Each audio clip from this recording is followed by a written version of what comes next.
राष्ट्रीय आय एवं योग्यता आधारित परीक्षा की तैयारी कर रहे सभी विद्यार्थियों का इस वीडियो में बहुत बहुत स्वागत है। आज हम लाए हैं आपके लिए मध्य प्रदेश के द्वारा आयोजित जो परीक्षा हुई थी, राष्ट्रीय आय आधारित परीक्षा, जो कि 6 नवंबर 2022 को हुई थी। उस परीक्षा में जो प्रश्न पूछे गए थे उनका हल हम लेकर के आपके लिए आए हैं। तो इस वीडियो को आप पूरा देखिएगा, एक बार आप इस वीडियो को पूरा ज़रूर देखिए, जिससे कि हो सकता है बहुत सारे इसमें से क्वेश्चन आने की संभावना हो। तो आप इस वीडियो को पूरा देखिए जिससे कि आप उसको सही कर पाएँ।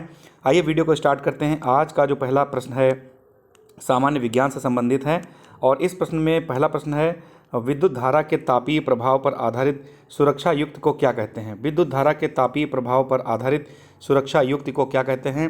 इस प्रश्न के 4 ऑप्शन दिए गए हैं। पहला ऑप्शन है बैटरी, दूसरा ऑप्शन है विद्युत फ्यूज, तीसरा ऑप्शन है धनात्मक और चौथा ऑप्शन है विद्युत सेल। ये क्वेश्चन पूछा गया था और इस प्रश्न का जो सही आंसर हो जाएगा ऑप्शन नंबर बी करेक्ट होगा, विद्युत फ्यूज। ऑप्शन नंबर बी इसका करेक्ट होगा, विद्युत फ्यूज जो था ये इसका सही आंसर हो जाएगा। अब चलते हैं अगले प्रश्न की तरफ, और अगला प्रश्न है, बिना किसी माध्यम के द्वारा ऊष्मा के स्थानांतरण के प्रक्रम को क्या कहते हैं। बिना किसी माध्यम के द्वारा ऊष्मा के स्थानांतरण के प्रक्रम को कहते हैं। पहला ऑप्शन है तापमापी, दूसरा ऑप्शन है चालन, तीसरा ऑप्शन है विकिरण और चौथा ऑप्शन है इनमें से कोई भी नहीं। तो इस प्रश्न का जो सही आंसर हो जाएगा ऑप्शन नंबर सी करेक्ट होगा। इसका आंसर सी करेक्ट होगा और इसका नाम है विकिरण। अगले प्रश्न की तरफ चलते हैं। अगला प्रश्न है, कीटों को पकड़कर अपना आहार बनाने वाले पादप का नाम क्या है। कीटों को पकड़कर अपना आहार बनाने वाले पादप का नाम है, पहला ऑप्शन है अमरबेल, दूसरा ऑप्शन है गुड़हल, तीसरा ऑप्शन है घटपर्णी यानी कि पिचर पादप और चौथा ऑप्शन है गुलाब। तो इस प्रश्न का जो सही आंसर हो जाएगा ऑप्शन नंबर सी करेक्ट होगा, घटपर्णी। नेक्स्ट क्वेश्चन की तरफ चलते हैं। नेक्स्ट क्वेश्चन है क्वेश्चन नंबर 4, हीमोग्लोबिन किस प्रकार की कोशिकाओं में पाया जाता है। हीमोग्लोबिन किस प्रकार की कोशिकाओं में पाया जाता है। पहला ऑप्शन है श्वेत रक्त कणिकाएं, दूसरा ऑप्शन है लाल रक्त कणिकाएं, तीसरा ऑप्शन है धमनियों में या फिर चौथा ऑप्शन है लवण। तो इस प्रश्न का जो सही आंसर हो जाएगा ऑप्शन नंबर बी करेक्ट होगा, लाल रक्त कणिकाओं में हीमोग्लोबिन पाया जाता है। आगे बढ़ते हैं। क्वेश्चन नंबर 5 है, बीजाणु उत्पन्न करने वाला एक पादप जीव कौन सा है। बीजाणु उत्पन्न करने वाला एक पादप जीव है, पहला ऑप्शन है गुलाब, दूसरा ऑप्शन है डबल रोटी का फफूंद, तीसरा ऑप्शन है आलू और चौथा ऑप्शन है अदरक। तो इस प्रश्न का जो सही आंसर हो जाएगा डबल रोटी का फफूंद। तो ऑप्शन नंबर बी इसका करेक्ट हो जाएगा। आगे बढ़ते हैं। अगला प्रश्न है क्वेश्चन नंबर 6, जिस प्रतिबिंब को पर्दे पर न प्राप्त किया जा सके वह कहलाता है। जिस प्रतिबिंब को पर्दे पर न प्राप्त किया जा सके वह क्या कहलाता है। पहला ऑप्शन है आभासी प्रतिबिंब, दूसरा ऑप्शन है दर्पण, तीसरा ऑप्शन है समतल प्रतिबिंब, चौथा ऑप्शन है वास्तविक प्रतिबिंब। तो इस प्रश्न का जो सही आंसर हो जाएगा ऑप्शन नंबर पहला सही होगा, आभासी प्रतिबिंब। अगला प्रश्न है, वह क्षेत्र जिसमें जंतु अपने प्राकृतिक आवास में संरक्षित रहते हैं क्या कहलाता है। वह क्षेत्र जिसमें जंतु अपने प्राकृतिक आवास में संरक्षित रहते हैं क्या कहलाता है। पहला ऑप्शन है अभयारण्य, दूसरा ऑप्शन है पार्क, तीसरा ऑप्शन है शहर और चौथा ऑप्शन है चिड़ियाघर। तो इस प्रश्न का जो सही आंसर हो जाएगा ऑप्शन पहला सही होगा, अभयारण्य। अभयारण्य इस प्रश्न का सही उत्तर होगा। अगले प्रश्न की तरफ चलते हैं। अगला प्रश्न है, हम ये कैसे निश्चित करेंगे कि कोई एक वस्तु दूसरी वस्तु से अधिक तेजी से गतिशील है। हम ये कैसे निश्चित करेंगे कि कोई एक वस्तु दूसरी वस्तु से अधिक तेजी से गतिशील है।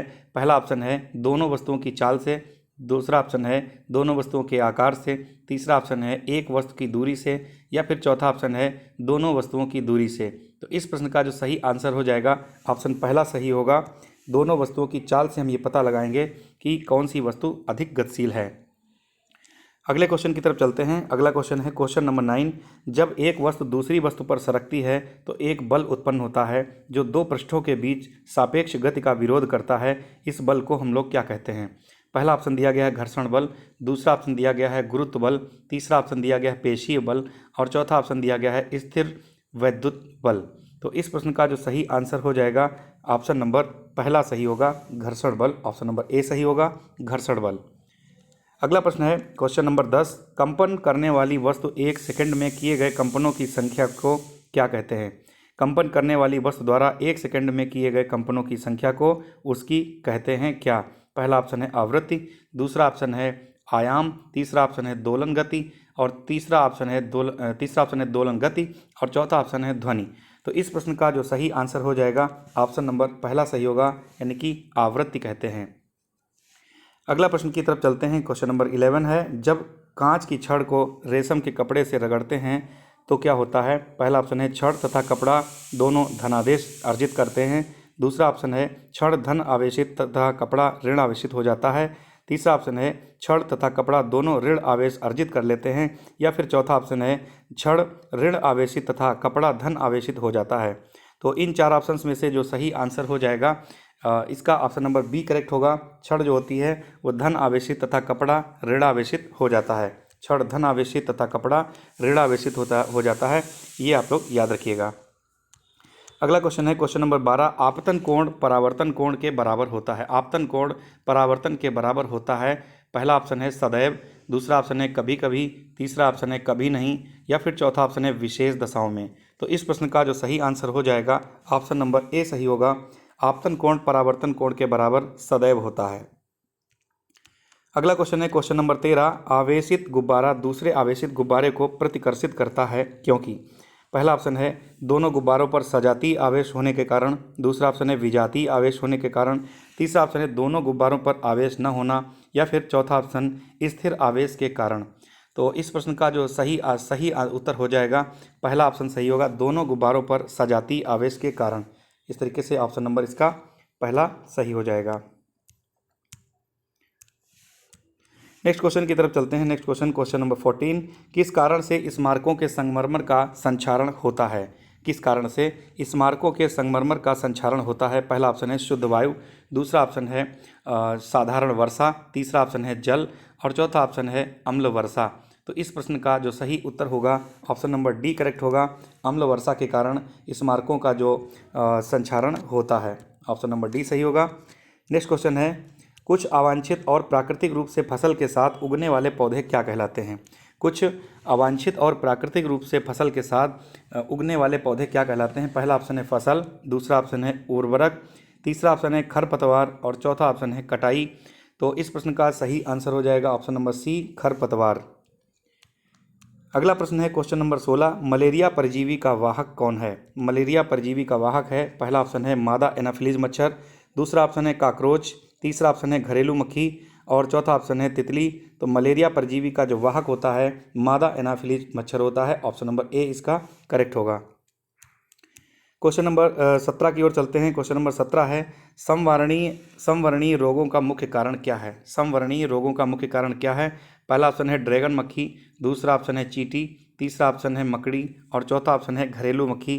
तो इस प्रश्न का जो सही उत्तर हो जाएगा ऑप्शन नंबर डी सही होगा। घरेलू मक्खी के कारण समवर्णीय रोगों का मुख्य कारण है। अगला प्रश्न है क्वेश्चन नंबर 18 है, पकी हुई फसल को काटने के पश्चात बीजों और दानों को मशीन के द्वारा अलग किया जाता है। पकी हुई फसल को काटने के बाद बीजों और दानों को मशीन के द्वारा अलग किया जाता है, ये प्रक्रिया क्या कहलाती है? पहला ऑप्शन है निराई, दूसरा ऑप्शन है जुताई, तीसरा ऑप्शन है ट्रीप तंत्र द्वारा, और चौथा ऑप्शन है कंबाइन। तो इस प्रश्न का सही आंसर हो जाएगा combine, option number D correct होगा। क्वेश्चन नंबर 19 है, चीनी को अल्कोहल में परिवर्तित करने का प्रक्रम का नाम क्या है? चीनी को अल्कोहल में परिवर्तित करने के प्रक्रम का क्या नाम है? पहला ऑप्शन है नाइट्रोजन स्थिरीकरण, दूसरा ऑप्शन है मोल्डिंग, तीसरा ऑप्शन है किण्वन, और चौथा ऑप्शन है संक्रमण। तो इस प्रश्न का जो सही आंसर हो जाएगा ऑप्शन नंबर सी करेक्ट होगा, किण्वन। ऑप्शन नंबर सी करेक्ट होगा, किण्वन कहते हैं। अगला प्रश्न क्वेश्चन नंबर 20 है, ऐसी औषधियाँ जो बीमारियां पैदा करने वाले सूक्ष्म जीवों को नष्ट कर देती हैं अथवा उनकी वृद्धि को रोक देती हैं क्या कहलाती हैं? पहला ऑप्शन है पौधा, दूसरा ऑप्शन है जीवाणु, तीसरा ऑप्शन है विषाणु, और चौथा ऑप्शन है प्रतिजैविक। तो इस प्रश्न का जो सही आंसर हो जाएगा ऑप्शन नंबर डी सही होगा, प्रतिजैविक कहलाती हैं। अगला प्रश्न है क्वेश्चन नंबर 21 है, निम्नलिखित में से किसको पीट कर पतली चादर के रूप में परिवर्तित कर सकते हैं? किसको पीट कर पतली चादर के रूप में परिवर्तित कर सकते हैं? पहला ऑप्शन है ऑक्सीजन, दूसरा ऑप्शन है फास्फोरस, तीसरा ऑप्शन है सल्फर, तीसरा और चौथा ऑप्शन है जिंक। तो इस प्रश्न का जो सही उत्तर हो जाएगा ऑप्शन नंबर डी सही होगा, जिंक। नेक्स्ट क्वेश्चन है, धातु अम्लों से क्रिया करके कौन सी गैस बनाती है? धातु जो होती है अम्लों से क्रिया करके कौन सी गैस बनाती है? पहला ऑप्शन है हाइड्रोजन, दूसरा ऑप्शन है सल्फर, तीसरा ऑप्शन है कार्बन, चौथा ऑप्शन है नाइट्रोजन। तो इस प्रश्न का जो सही उत्तर हो जाएगा ऑप्शन पहला सही होगा, हाइड्रोजन। हाइड्रोजन गैस बनाती है। नेक्स्ट क्वेश्चन की तरफ चलते हैं। अगला प्रश्न है, मृत वनस्पति के धीमे प्रक्रम के द्वारा कोयला में परिवर्तन को कहते हैं? मृत वनस्पति के मृत वनस्पति के धीमे प्रक्रम द्वारा कोयला में परिवर्तन को कहते हैं? पहला ऑप्शन है कार्बनीकरण, दूसरा ऑप्शन है वाष्पीकरण, तीसरा ऑप्शन है प्रदूषणकारी और चौथा ऑप्शन है संदूषक। तो इस प्रश्न का सही उत्तर होगा कार्बनीकरण, ऑप्शन नंबर पहला सही होगा। क्वेश्चन नंबर 24 की तरफ चलते हैं। क्वेश्चन नंबर 24 है ईंधन के ऊष्मीय मान को किस मात्रक के द्वारा प्रदर्शित किया जाता है? ईंधन के ऊष्मीय मान को किस मात्रक के द्वारा प्रदर्शित किया जाता है? पहला ऑप्शन है किलोग्राम, दूसरा ऑप्शन है किलो कैलोरी ग्राम, तीसरा ऑप्शन है ऊष्मा और चौथा ऑप्शन है किलो जूल ग्राम। तो इस प्रश्न का जो सही उत्तर हो जाएगा ऑप्शन नंबर डी सही होगा, किलो जूल ग्राम। अगला प्रश्न है क्वेश्चन नंबर 25, कोयले के अपूर्ण दहन में निम्न में से कौन सी विषैली गैस बनती है? कोयले के अपूर्ण दहन में निम्नलिखित में से कौन सी विषैली गैस बनती है? पहला ऑप्शन है सल्फर, दूसरा ऑप्शन है हाइड्रोजन, तीसरा ऑप्शन है कार्बन मोनोऑक्साइड, चौथा ऑप्शन है सल्फर डाइऑक्साइड। तो इस प्रश्न का जो सही उत्तर होगा ऑप्शन नंबर सी करेक्ट होगा, कार्बन मोनोऑक्साइड। क्वेश्चन नंबर 26 है मैग्नीशियम और ऑक्सीजन समीकरण को संतुलित करने के लिए सही विकल्प कौन सा होगा? तो मैग्नीशियम और ऑक्सीजन के समीकरण को सही संतुलित करने के लिए जो सही विकल्प होगा, इनमें से कौन सा सही विकल्प होगा? तो इस प्रश्न का उत्तर होगा ऑप्शन नंबर डी 2MgO। तो ऑप्शन नंबर डी इसका करेक्ट होगा। अगला क्वेश्चन है क्वेश्चन नंबर 27, किस धातु की पन्नी यानी कि फाइल का उपयोग भोज्य पदार्थों में लपेटने में होता है? मोस्ट इंपॉर्टेंट क्वेश्चन है, किस धातु की पन्नी जो होती है उसका उपयोग भोज्य पदार्थों को लपेटने में होता है? तो पहला ऑप्शन है आयरन, दूसरा ऑप्शन है एल्युमिनियम, तीसरा ऑप्शन है कॉपर, चौथा ऑप्शन है कैल्शियम। तो इस प्रश्न का जो सही उत्तर होगा ऑप्शन नंबर बी करेक्ट होगा, एल्युमिनियम। आपने देखा होगा कि लंच जो बॉक्स होता है उसको उसमें जो भोजन होता है पैक किया जाता है तो एल्युमिनियम की पन्नी होती है। क्वेश्चन नंबर 28 है शरीर की सबसे छोटी रचनात्मक एवं कार्यात्मक इकाई कौन सी है? तो शरीर की सबसे छोटी रचनात्मक एवं कार्यात्मक इकाई, पहला ऑप्शन है गाल्जी काय, दूसरा ऑप्शन है ऊतक, तीसरा ऑप्शन है अंग, चौथा ऑप्शन है कोशिका। तो इस प्रश्न का सही आंसर हो जाएगा ऑप्शन नंबर डी सही होगा, कोशिका। अगला प्रश्न है निम्न में से कौन सा विकल्प उष्णकटिबंधीय क्षेत्र का सर्व वर्णन करता है? पहला ऑप्शन है गर्म और आर्द्र, दूसरा ऑप्शन है मध्यम तापमान अधिक वर्षा, तीसरा ऑप्शन है सर्द और आर्द्र, चौथा ऑप्शन है गर्म शुष्क। तो इस प्रश्न का जो सही उत्तर हो जाएगा गर्म और आर्द्र हो जाएगा, यानी कि ऑप्शन नंबर पहला सही होगा। क्वेश्चन नंबर 30 है निम्न में से किससे ऊन प्राप्त नहीं होती है? इनमें से किससे ऊन प्राप्त नहीं होती है? पहला ऑप्शन है याक, दूसरा ऑप्शन है ऊंट, तीसरा ऑप्शन है बकरी और चौथा ऑप्शन है घने वालों वाला कुत्ता। तो इस प्रश्न का जो सही उत्तर हो जाएगा ऑप्शन नंबर डी सही होगा, घने वालों वाला कुत्ता, इससे ऊन प्राप्त नहीं की जाती है, बाकी इन सभी से ऊन प्राप्त की जाती है। क्वेश्चन नंबर 31 है धनुष को खींचने के लिए धनुर्धर के द्वारा लगाए गए बल का उदाहरण क्या होता है? धनुष को खींचने के लिए धनुर्धर यानी कि जो धनुष बाण चलाता है उसके द्वारा जो बल लगाया जाता है उसे हम क्या कहते हैं? पहला ऑप्शन है गुरुत्व बल, दूसरा ऑप्शन है चुंबकीय बल, तीसरा ऑप्शन है असंपर्क बल, चौथा ऑप्शन है पेशीय बल। तो इस प्रश्न का जो सही उत्तर हो जाएगा ऑप्शन नंबर डी सही होगा, पेशीय बल। क्वेश्चन नंबर 32 होगा ध्वनि किस माध्यम में संचरण नहीं कर सकती है? ध्वनि किस माध्यम में संचरण नहीं कर सकती है? पहला ऑप्शन है जल, दूसरा ऑप्शन है हवा, तीसरा ऑप्शन है निर्वात, चौथा ऑप्शन है लोहा। तो इस प्रश्न का सही आंसर हो जाएगा ऑप्शन नंबर सी, निर्वात। ध्वनि जो होती है वो निर्वात में संचरण नहीं कर सकती है। क्वेश्चन नंबर 33 है किस ग्रह को सुबह का तारा या फिर शाम का तारा कहा जाता है? पहला ऑप्शन है शुक्र, दूसरा ऑप्शन है बुध, तीसरा ऑप्शन है मंगल और चौथा ऑप्शन है बृहस्पति। तो इस प्रश्न का जो सही आंसर हो जाएगा ऑप्शन पहला सही होगा, शुक्र। शुक्र ग्रह ये सौरमंडल का सबसे गर्म ग्रह है, साथ ही साथ इसको हम सुबह का तारा या फिर शाम का तारा भी कह सकते हैं। पृथ्वी की सखा बहन के नाम से भी इसको जाना जाता है, जबकि बुध जो है ये सौरमंडल का सबसे छोटा ग्रह है। मंगल की बात करें तो ये लाल ग्रह है और बृहस्पति सौरमंडल का सबसे बड़ा ग्रह है। क्वेश्चन नंबर 34 है निम्नलिखित में से कौन गैर जैव निम्नीय है? कौन गैर जैव निम्नीय है? पहला ऑप्शन है कागज, दूसरा ऑप्शन है प्लास्टिक, तीसरा ऑप्शन है सूती कपड़ा और चौथा ऑप्शन है लकड़ी।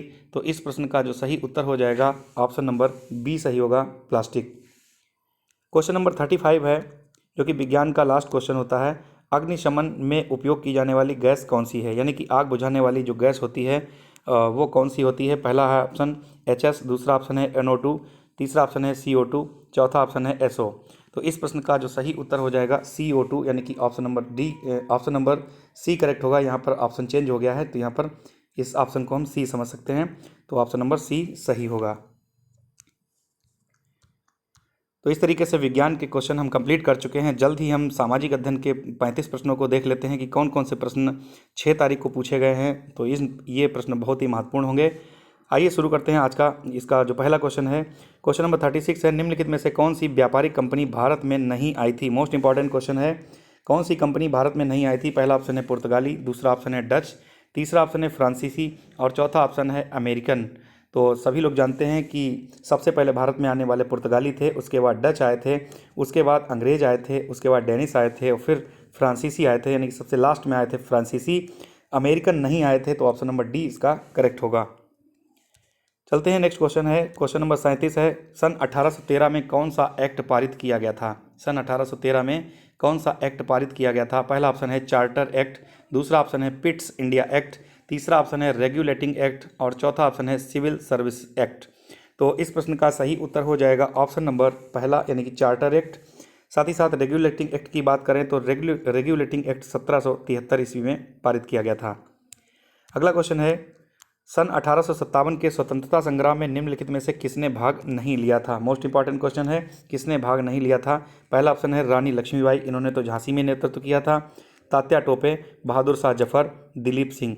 तो जो इसका चौथा ऑप्शन है, ऑप्शन नंबर डी, ये सही होगा, यानी कि दिलीप सिंह के द्वारा इस स्वतंत्रता संग्राम में भाग नहीं लिया गया था।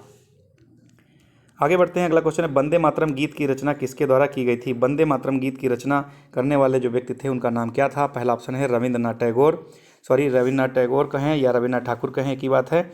दूसरा ऑप्शन है स्वामी विवेकानंद, तीसरा ऑप्शन है बंकिम चंद्र चटर्जी कहें या फिर बंकिम चंद्र चट्टोपाध्याय कहें, एक ही बात है। और चौथा ऑप्शन है स्वामी दयानंद सरस्वती। तो वंदे मातरम की रचना करने वाले जो व्यक्ति थे उनका नाम था बंकिम चंद्र चटर्जी, यानी कि बंकिम चंद्र चट्टोपाध्याय। जबकि रविन्द्रनाथ टैगोर के द्वारा जनगणमन, यानी कि जो हमारे देश का राष्ट्रीय गान है, उसको लिखा गया था। क्वेश्चन नंबर 40 की ओर चलते हैं। 1908 में बाल गंगाधर तिलक की गिरफ्तारी करके कहाँ निष्कासित कर दिया गया था। 1908 में बाल गंगाधर तिलक को गिरफ्तार करके कहाँ निष्कासित कर दिया गया था। पहला ऑप्शन है श्रीलंका, दूसरा ऑप्शन है चीन, तीसरा ऑप्शन है बर्मा और चौथा ऑप्शन है जापान। तो इनको बर्मा भेज दिया गया था, तो ऑप्शन नंबर डी इसका सही हो जाएगा। बात करते हैं बाल गंगाधर तिलक की, तो इनके द्वारा केसरी नामक एक अखबार चलाया गया था और इसी के कारण इसमें जो गतिविधियां थीं वो क्रांतिकारी गतिविधियां थीं। इसी के कारण इनको 1908 में गिरफ्तार करके और उन्हें 6 वर्ष के लिए मांडले जेल, बर्मा में एक जेल थी जिसका नाम था मांडले, वहाँ पर इनको भेज दिया गया था। तो इस तरीके से यहाँ पर हमने ऑप्शन गलत लिख दिया है, ऑप्शन नंबर सी सही हो जाएगा, बर्मा। नेक्स्ट क्वेश्चन की तरफ चलते हैं। नेक्स्ट क्वेश्चन है क्वेश्चन नंबर 41, और जर्मनी में 1907 में भारतीय ध्वज किसने फहराया था। पहली बार अगर किसी के द्वारा ध्वज फहराया गया था तो वो उनका नाम था मैडम भीखाजी कामा। इन्हें भारतीय क्रांति की माँ भी कहा जाता है, तो ऑप्शन नंबर पहला सही हो जाएगा। और इन्होंने जर्मनी में के स्टुटगार्ट में इन्होंने झंडा फहराया था 1907 ईस्वी में। पहला ऑप्शन बिल्कुल करेक्ट हो जाएगा। लाला हरदयाल की बात करें तो इनके द्वारा 1913 में गदर पार्टी की स्थापना की गई थी। तो इस तरीके से इस प्रश्न का पहला ऑप्शन सही होगा। अगला क्वेश्चन है, जलियांवाला बाग हत्याकांड के समय पंजाब का लेफ्टिनेंट गवर्नर कौन था। जलियांवाला बाग हत्याकांड के समय पंजाब का लेफ्टिनेंट गवर्नर कौन था। पहला ऑप्शन है लॉर्ड डलहौजी, दूसरा ऑप्शन है लॉर्ड मैकाले, तीसरा ऑप्शन है जनरल आर डायर और चौथा ऑप्शन है जनरल ओडायर। तो सभी लोग जानते हैं कि जनरल ओडायर के द्वारा एक नरसंहार किया गया था अमृतसर में और इसी ने गोलियां चलवाई थी, तो ऑप्शन नंबर डी इसका बिल्कुल करेक्ट हो जाएगा। और ये जलियांवाला बाग हत्याकांड जो हुआ था ये 13 अप्रैल 1919 ईस्वी में हुआ था। आगे बढ़ते हैं नेक्स्ट क्वेश्चन की तरफ, और नेक्स्ट क्वेश्चन की तरफ चलते हैं। और नेक्स्ट क्वेश्चन है क्वेश्चन नंबर 43, इंग्लैंड में कानून बनाकर भारतीय कपड़े का आयात पर कब रोक लगा दी गई थी। तो पहला ऑप्शन है 1700 में, दूसरा ऑप्शन है 1813 में, तीसरा ऑप्शन है 1793 में और चौथा ऑप्शन है 1716 में। तो इंग्लैंड में कानून बनाया गया था कि भारतीय कपड़ा जो है उसके आयात पर रोक लगा दी गई थी। तो ये हुआ था काम 1716 ईस्वी में। ऑप्शन नंबर डी इसका बिल्कुल करेक्ट होगा। नेक्स्ट क्वेश्चन की तरफ चलते हैं। Question number 44, Mohammedan Anglo oriental college इसकी स्थापना किसके द्वारा की गई थी? इसी का नाम बाद में अलीगढ़ मुस्लिम विश्वविद्यालय हो गया था। तो मोहम्मडन एंग्लो ओरिएंटल कॉलेज की स्थापना 1875 ईस्वी में की गई थी और ये जो स्थापना थी सर सैयद अहमद खां के द्वारा की गई थी। ऑप्शन नंबर डी इसका करेक्ट हो जाएगा। क्वेश्चन नंबर 45 की तरफ चले। राजा राम मोहन राय के द्वारा किस भाषा में समाचार पत्र प्रकाशित किया गया था? भाषा पूछ दी गई है। किस भाषा में समाचार पत्र प्रकाशित किया गया था? पहला ऑप्शन है बंगला, दूसरा ऑप्शन है हिंदी, तीसरा ऑप्शन है अंग्रेजी और चौथा ऑप्शन है उर्दू। तो इनके द्वारा जो समाचार पत्र प्रकाशित किया गया था वो बंगला भाषा में था। तो इस तरीके से ऑप्शन पहला इनका बिल्कुल करेक्ट हो जाएगा। राजा राम मोहन राय की बात करें तो इनके द्वारा जो स्थापना की गई थी वो ब्रह्म समाज की स्थापना की गई थी राजा राम मोहन राय के द्वारा और 1828 में ये स्थापना इन्होंने की थी। नेक्स्ट क्वेश्चन की तरफ चलते हैं। नेक्स्ट क्वेश्चन 46 है। स्वराज मेरा जन्मसिद्ध अधिकार है और मैं इसे लेकर रहूँगा, ये कथन किसका है? पहला ऑप्शन है व्योमेश चंद्र बनर्जी। इनका कथन नहीं है क्योंकि ये तो भारतीय राष्ट्रीय कांग्रेस के पहले अधिवेशन के अध्यक्ष थे। और दूसरा ऑप्शन है दादा भाई नौरोजी, तीसरा ऑप्शन है लोकमान्य बाल गंगाधर तिलक, चौथा ऑप्शन है सरदार भगत सिंह। तो इस प्रश्न का जो सही आंसर है लोकमान्य बाल गंगाधर तिलक के द्वारा कहा गया था कि स्वराज मेरा जन्मसिद्ध अधिकार है और मैं इसे लेकर रहूँगा। क्वेश्चन नंबर 47 है। चंद्रशेखर आज़ाद का जन्म मध्य प्रदेश के किस जिले में हुआ था? चंद्रशेखर आज़ाद के बारे में पूछा गया है, इनका जन्म किस जिले में हुआ था? तो पहली चीज़ तो यही है, इसमें लिखा हुआ है कि इनका जन्म मध्य प्रदेश में हुआ था और पहला ऑप्शन है अलीराजपुर, दूसरा ऑप्शन है मंडला, तीसरा ऑप्शन है रायसेन, चौथा ऑप्शन है पन्ना। तो इनका जन्म हुआ था अलीराजपुर जिले में हुआ था। ऑप्शन नंबर पहला इनका सही हो जाएगा। नेक्स्ट क्वेश्चन की तरफ चलते हैं। नेक्स्ट क्वेश्चन है वायुमंडल के किस भाग में मौसम संबंधी परिवर्तन होते हैं? मोस्ट इंपॉर्टेंट क्वेश्चन है। वायुमंडल के किस भाग में मौसम परिवर्तन होते हैं, यानी कि धूल भरी आंधियाँ, तूफान, ये सब आता है? तो किस में आता है? पहला ऑप्शन है क्षोभ मंडल, दूसरा ऑप्शन है समताप मंडल, तीसरा ऑप्शन है मध्य मंडल और चौथा ऑप्शन है बाह्य मंडल। तो इसका सही आंसर हो जाएगा ऑप्शन नंबर पहला, क्षोभ मंडल में ये सभी गतिविधियां होती हैं। बात करें वायुमंडल की परतों की तो इनकी 5 परतें होती हैं। पहली परत क्षोभ मंडल यानी कि वायुमंडल की सबसे निचली परत होती है क्षोभ मंडल, उसके बाद में समताप मंडल, इसी में ओजोन परत होती है, उसके बाद मध्य मंडल, उसके बाद में आयन मंडल और उसके बाद में सबसे लास्ट में बहिर्मंडल।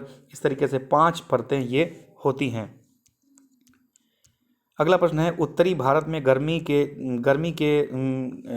उत्तरी भारत में गर्मी में चलने वाली गर्म हवा क्या कहलाती है? उत्तरी भारत में गर्मी में चलने वाली जो हवा होती है उसे क्या कहते हैं? पहला ऑप्शन है जल समीर, दूसरा ऑप्शन है लू, तीसरा ऑप्शन है थल समीर और चौथा ऑप्शन है व्यापारिक पवने। तो इसका प्रश्न का जो उत्तर है सभी लोग जानते हैं, इसका ऑप्शन होगा ऑप्शन नंबर बी, लू चलती है। इसी को हम लोग प्रचंड उष्ण तथा शुष्क जो हवाएं होती हैं इनको हम लोग लू के नाम से जानते हैं। अगला प्रश्न है क्वेश्चन नंबर 50 है। पूर्वोत्तर भारत में चक्रवातीय वर्षा किस ऋतु में होती है? पूर्वोत्तर भारत में चक्रवातीय जो वर्षा होती है किस ऋतु में होती है? पहला ऑप्शन है ग्रीष्म ऋतु, दूसरा ऑप्शन है शीत ऋतु, तीसरा ऑप्शन है बसंत ऋतु और चौथा ऑप्शन है वर्षा ऋतु। तो इसका सही उत्तर हो जाएगा ऑप्शन नंबर बी करेक्ट होगा। शीत ऋतु में जो है चक्रवाती वर्षा होती है। अगला प्रश्न है दीर्घ ज्वार कब आता है? दीर्घ ज्वार कब आता है? पंचमी को आता है, दूसरा ऑप्शन है पूर्णिमा को आता है, तीसरा ऑप्शन है अष्टमी को आता है या फिर चौथा ऑप्शन चतुर्थी को आता है। तो इसका जो सही आंसर हो जाएगा ऑप्शन नंबर बी करेक्ट होगा। दीर्घ ज्वार हमेशा पूर्णिमा को आता है। आगे बढ़ते हैं। अगला प्रश्न है ग्रांड ट्रंक मार्ग किस देश में है? ग्रांड ट्रंक मार्ग किस देश में है? तो इसका पहला ऑप्शन है श्रीलंका, दूसरा ऑप्शन है भारत, तीसरा ऑप्शन है चीन, चौथा ऑप्शन है मंगोलिया। तो इस प्रश्न का जो सही उत्तर हो जाएगा ऑप्शन नंबर बी हो जाएगा। ग्रांड ट्रंक जो मार्ग है ये भारत के अंदर है। शेरशाह सूरी के द्वारा इसको बनवाया गया था। तो इस प्रश्न का जो सही उत्तर हो जाएगा ऑप्शन नंबर बी करेक्ट होगा। आगे बढ़ते हैं। अगला प्रश्न है किस प्रक्रिया के द्वारा चट्टानों के टूटे पदार्थ अपने मूल स्थान पर संग्रहित होते हैं? पहला ऑप्शन है अपक्षय, दूसरा ऑप्शन है परिवहन, तीसरा ऑप्शन है अपरदन और चौथा ऑप्शन है निक्षेपण। तो इन 4 ऑप्शंस में से जो सही उत्तर हो जाएगा ऑप्शन नंबर डी सही होगा। इसका नाम है निक्षेपण। निक्षेपण के द्वारा ही चट्टानों के टूटे हुए पदार्थ अपने मूल स्थान पर संग्रहित होते हैं। क्वेश्चन नंबर 54 है किस फसल के लिए प्रेरी के मैदानों को संसार की रोटी की ढलिया कहा जाता है? किस फसल के लिए प्रेरी के मैदानों को संसार की रोटी की डलिया कहा जाता है? पहला ऑप्शन है चावल, दूसरा ऑप्शन है मक्का, तीसरा ऑप्शन है गेहूं और चौथा ऑप्शन है जौ। तो इस प्रश्न का जो सही उत्तर हो जाएगा ऑप्शन नंबर डी सही होगा। जौ के लिए रोटी की डलिया प्रेरी के मैदानों को कहा जाता है। बात करते हैं चावल की, तो चावल और गेहूं में दोनों में विश्व में प्रथम स्थान पर है चीन, उसके बाद में दूसरे स्थान पर भारत का नंबर आता है। अगला प्रश्न है क्वेश्चन नंबर 55। दक्षिण अमेरिका में पाई जाने वाली सबसे हल्की लकड़ी का क्या नाम है? दक्षिण अमेरिका में पाई जाने वाली सबसे हल्की लकड़ी का नाम क्या है? पहला ऑप्शन है वाल्सा, दूसरा ऑप्शन है हिथिया, तीसरा ऑप्शन है सिनकोना और चौथा ऑप्शन है हाईवुड। तो इस प्रश्न का जो सही उत्तर हो जाएगा ऑप्शन नंबर पहला सही होगा, वाल्सा। क्वेश्चन नंबर 56 है, वालपेराइजो बंदरगाह कहाँ स्थित है? वालपेराइजो बंदरगाह कहाँ स्थित है? तो इस प्रश्न का सही जो ऑप्शंस हैं, पहला ऑप्शन है चिली में, दूसरा ऑप्शन है ब्राज़ील में, तीसरा ऑप्शन है सूरीनाम में और चौथा ऑप्शन है पेरू में। तो इस प्रश्न का जो सही उत्तर हो जाएगा ऑप्शन नंबर पहला यानी कि ए सही होगा, चिली में वेलपराइजो बंदरगाह स्थित है। अगला प्रश्न है, ऑस्ट्रेलिया महाद्वीप के बीचों बीच से कौन सी रेखा गुजरती है? ऑस्ट्रेलिया महाद्वीप के बीचों बीच से कौन सी रेखा गुजरती है?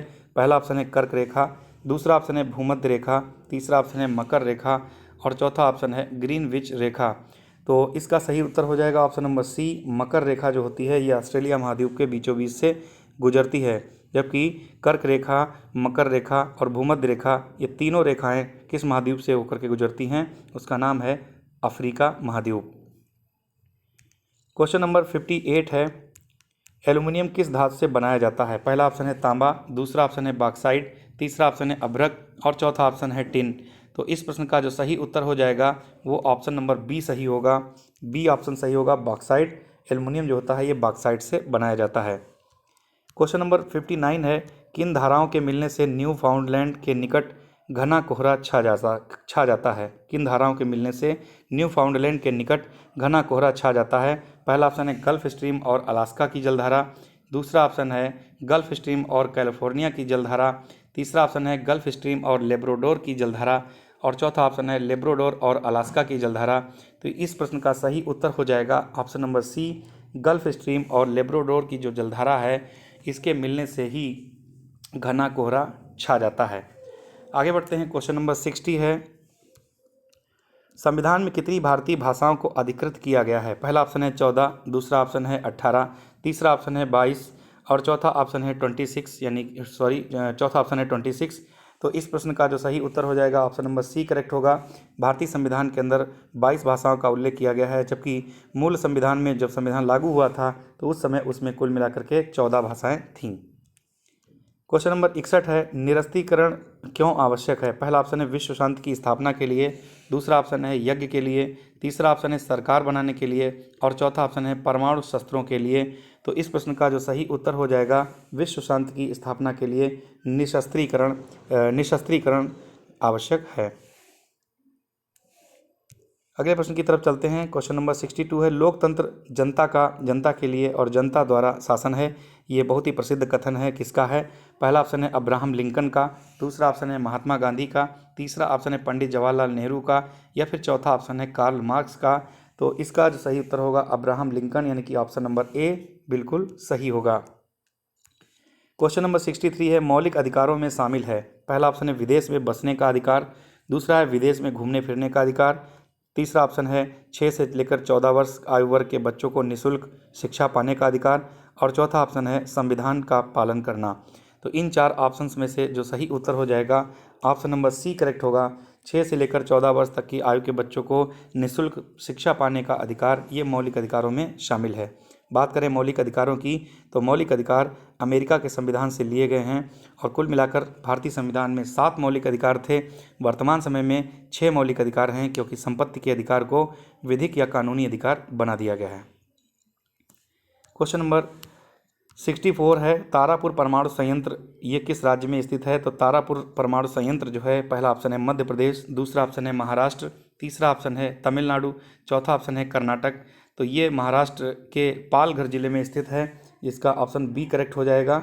महाराष्ट्र में स्थित है तारापुर परमाणु केंद्र और इससे बिजली शक्ति पैदा की जाती है। अगला प्रश्न है क्वेश्चन नंबर 65, संयुक्त राष्ट्र संघ की स्थापना कब हुई थी? पहला ऑप्शन है 24 अक्टूबर 1945, दूसरा ऑप्शन है 10 दिसंबर 1945, तीसरा ऑप्शन है 1 मई 1948 और 3 दिसंबर ऑप्शन नेक्स्ट है 3 दिसंबर 1650। तो इस प्रश्न का सही उत्तर होगा ऑप्शन नंबर पहला, 24 अक्टूबर 1945 को संयुक्त राष्ट्र संघ की स्थापना हुई थी। इसका मुख्यालय न्यूयॉर्क में है, इसीलिए 24 अक्टूबर को संयुक्त राष्ट्र संघ स्थापना दिवस मनाया जाता है, जबकि 10 दिसंबर को मानवाधिकार दिवस मनाया जाता है और 1 मई को मजदूर दिवस मनाया जाता है। तो इस प्रश्न का सही उत्तर option number A. Question number 66 है, लोकसभा के कुल सदस्यों की संख्या कितनी है? पहला ऑप्शन है 250, दूसरा ऑप्शन है 230, तीसरा ऑप्शन है 545, चौथा ऑप्शन है 552। तो इस प्रश्न का सही उत्तर हो जाएगा 545, ऑप्शन नंबर सी सही होगा। लोकसभा ये निम्न सदन है, राज्यसभा उच्च सदन होता है, ये भी आप लोग याद रखिएगा। अगला प्रश्न है क्वेश्चन नंबर 67, विधानसभा का कार्यकाल कितने वर्ष का होता है? विधानसभा का कार्यकाल पहला ऑप्शन 6 वर्ष, दूसरा ऑप्शन 4 वर्ष, तीसरा ऑप्शन 10 वर्ष और चौथा ऑप्शन है 5 वर्ष। तो इसका सही आंसर हो जाएगा ऑप्शन नंबर डी, 5 वर्ष। विधानसभा का जो कार्यकाल होता है ये 5 वर्ष का होता है और विधानसभा को मुख्यमंत्री के अनुरोध पर राज्यपाल के द्वारा उससे पहले भी भंग किया जा सकता है। अगले क्वेश्चन की तरफ चलते हैं। क्वेश्चन नंबर 68 है, उच्चतम न्यायालय के न्यायाधीशों की मुक्ति आयु क्या है, यानी कि उनको सेवानिवृत्त कब किया जा सकता है? पहला ऑप्शन दिया गया है 65 वर्ष, दूसरा ऑप्शन 62 वर्ष, तीसरा ऑप्शन दिया गया है 67 वर्ष, चौथा ऑप्शन है 60 वर्ष। तो इस प्रश्न का जो सही उत्तर हो जाएगा ऑप्शन नंबर पहला सही होगा, 65 वर्ष, यानी कि 65 वर्ष की आयु में उच्चतम न्यायालय यानी कि सुप्रीम कोर्ट के जो न्यायाधीश होते हैं उनको सेवानिवृत्त किया जा सकता है। और अगले क्वेश्चन की तरफ चलते हैं। क्वेश्चन नंबर 69 है, राष्ट्रीय मानवाधिकार आयोग का गठन कब किया गया था? राष्ट्रीय मानवाधिकार दिवस मनाया जाता है 10 दिसंबर को और इसका गठन किया गया था। पहला ऑप्शन 1993, दूसरा ऑप्शन है 1992, तीसरा ऑप्शन है 1990 और चौथा ऑप्शन है 1997। तो इस प्रश्न का सही आंसर हो जाएगा ऑप्शन नंबर ए, 1993। और इस वीडियो का, इस प्रैक्टिस सेट का, इस पेपर का जो लास्ट क्वेश्चन है, मध्य प्रदेश में मानव संग्रहालय कहाँ पर स्थित है? मध्य प्रदेश में मानव संग्रहालय कहाँ स्थित है? पहला ऑप्शन है इंदौर में, दूसरा ऑप्शन है उज्जैन में और तीसरा ऑप्शन है भोपाल में, चौथा ऑप्शन है जबलपुर में। तो इस प्रश्न का सही उत्तर हो जाएगा ऑप्शन नंबर सी करेक्ट हो जाएगा, भोपाल में। तो मानव संग्रहालय वहाँ पर भोपाल में स्थित है और इसी का नाम है इंदिरा गांधी राष्ट्रीय मानव संग्रहालय। तो आज का वीडियो कैसा लगा प्लीज़ कमेंट बॉक्स में ज़रूर बताइएगा। और इस क्वेश्चन को, ये जो पेपर है हमने आपको जो दिया है, ये जो मध्य प्रदेश की परीक्षा हुई थी उस परीक्षा में ये प्रश्न पूछे गए हैं। 6 नवंबर 2022 को ये पेपर हुआ था, इसीलिए हमने इसको देना उचित समझा। इसमें से कुछ क्वेश्चंस आने की संभावना होगी, तो इसको आप 2-3 बार वीडियो देख लीजिए ताकि क्वेश्चंस को याद कर सकें। तो मिलते हैं जल्द ही आपको नेक्स्ट वीडियो में, तब तक के लिए thank you, all the best.